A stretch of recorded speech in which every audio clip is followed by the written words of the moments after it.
हमारे channel DKG academy of धवंज में। और दोस्तों आज का जो टॉपिक हमने रखा है स्पीड, टाइम एंड डिस्टेंस का, जो आपके सामने हमने लिखा हुआ है स्पीड, टाइम एंड डिस्टेंस का, जिसको हिंदी में चाल, समय और दूरी कहते हैं। और यह जो टॉपिक है बहुत ही इम्पोर्टेंट है, जो हर प्रतियोगी परीक्षाओं के लिए ये पूछा जाता है और बहुत सारे क्वेश्चन इस परीक्षा में इसी चैप्टर से आते हैं। तो आइए हम फार्मूला यानी सूत्र की बात करते हैं।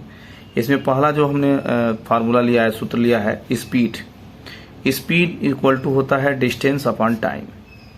इसको हिंदी में पढ़ते हैं चाल बराबर दूरी बटा समय।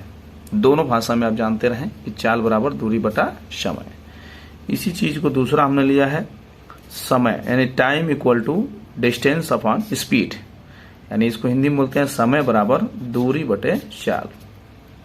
तीसरा हमने लिया है डिस्टेंस, यानी दूरी की बात करेंगे, distance equal to speed into time, यानी दूरी बराबर चाल गुणे समय। ये तीन फार्मूला पे अभी आज का हमारा जो सेशन है, आज का जो टॉपिक है, तीन फार्मूला पर आपको यहाँ पे एग्जाम्पल के द्वारा हल करके दिखाना है कि किस तरह से ये सवाल लगते हैं। बहुत ही सिंपल तरीके से, अगर आप थोड़ा सा भी असहज इसको महसूस करते हैं तो मुझे उम्मीद है कि आप जो है इसको एक बार देखने के बाद आप इसको क्लियर कर पाएंगे कि आप कितनी आसानी से इसका आंसर आ पा रहा है और आप बेहतर तरीके से समझ पा रहे हैं। तो सिंपल तरीके से अभी हमने तीन ही फार्मूला लिया है, इसके बाद और भी चीजें आती है जो नए नए उसको जोड़ने का मैं प्रयास करूंगा। तो पहले हम इसको हल करते हैं। एग्जाम्पल नंबर 1, यानी पहला नंबर, एक कार चालक 240 किलोमीटर की दूरी 3 घंटे में तय कर लेता है। 240 किलोमीटर की दूरी है, 3 घंटे में तय करता है, तो उसकी स्पीड क्या होगी, यानी चाल क्या होगी। तो इसको हम सूत्र लिखेंगे चाल बराबर दूरी बटे समय। चाल पूछ रहा है तो चाल का हम फार्मूला ये वाला रख देंगे स्पीड का। तो इसका हो जाएगा चाल बराबर दूरी बटे समय। तो दूरी कितनी है, 240 किलोमीटर है, और समय कितना है, 3 घंटा। 3 घंटा लिख देंगे, यानी 240 बटे 3, और इसको काटेंगे 3 वट है 24, यानी 80 किलोमीटर पर घंटा और इसका स्पीड है। ये बहुत ही सिंपल तरीके से आपको 80 किलोमीटर की स्पीड रहेगी तो वो 3 घंटे में 8 तरीके 24, 240 किलोमीटर की दूरी तय कर लेगा। ये हुआ आपका पहला एग्जाम्पल। दूसरा एग्जाम्पल पे हम आते हैं कि दूसरा एग्जाम्पल में क्या है। तो यहाँ बी नंबर पे, किसी व्यक्ति को 40 किलोमीटर प्रति घंटे की रफ्तार से 200 किलोमीटर दूरी तय करना है, उसको पूरा करना है, तो उसको कितना समय लगेगा। 200 किलोमीटर की दूरी 40 किलोमीटर प्रति घंटे की स्पीड से। तो देखेंगे यहाँ पे पूछ रहा है समय। तो आपको मैं बताता चलूं कि जब भी किसी क्वेश्चन में, जैसे यहाँ पे आपको चाल पूछा था, यहाँ पे क्या पूछ दिया, समय पूछ दिया। देखेंगे यहाँ पे जिसका जो चीज पूछेगा उसको फार्मूला के तहत हम रखेंगे। तो यहाँ पे जो भी चीजें हैं उसको सिंपल तरीके से आप हल करना चाहेंगे, हल करेंगे बहुत ही सिंपल तरीके से। तो आइए हम बात करते हैं। तो समय बराबर सूत्र है समय बराबर दूरी बटे चाल, यानी time equal to distance upon speed, ये वाला सूत्र है। आइए हम आगे बढ़ते हैं।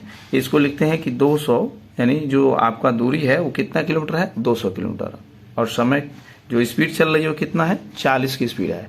1 0 से 1 0 और 4 5 20, यानी 5 घंटे में यह पहुंच जाएगा।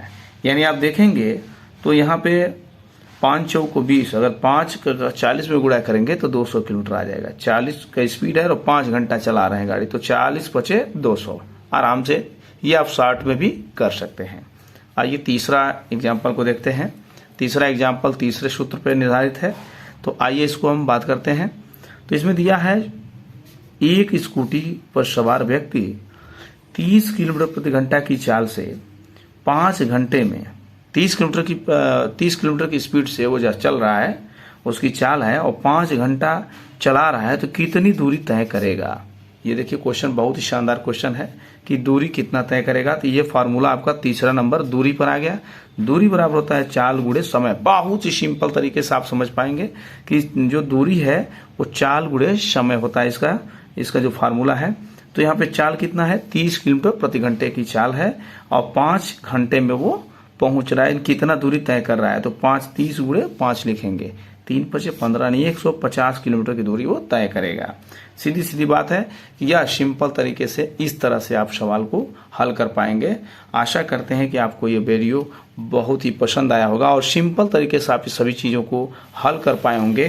तो एक बार फार्मूला को जरूर याद रखिएगा, क्योंकि फार्मूला पर ही सब कुछ निर्भर है। तो फार्मूले को याद रखना बहुत ज़रूरी है। तो मैं फिर से एक बार आपके सामने रख देता हूं कि इसको आप आसानी से स्क्रीनशॉट भी कर सकते हैं, आप इसको लिख भी सकते हैं, ताकि आपको हमेशा याद रहे। अगर हमको लगता है कि अगर 2-3 बार इसको ट्राई करें तो आपको आसानी से याद हो जाएगा। तो मिलते हैं नेक्स्ट वीडियो में, ऐसा ही आपको वीडियो मिलता रहेगा। Thank you. आप ज़्यादा से ज़्यादा इसको शेयर करें, सब्सक्राइब करें और लाइक करें। Thank you.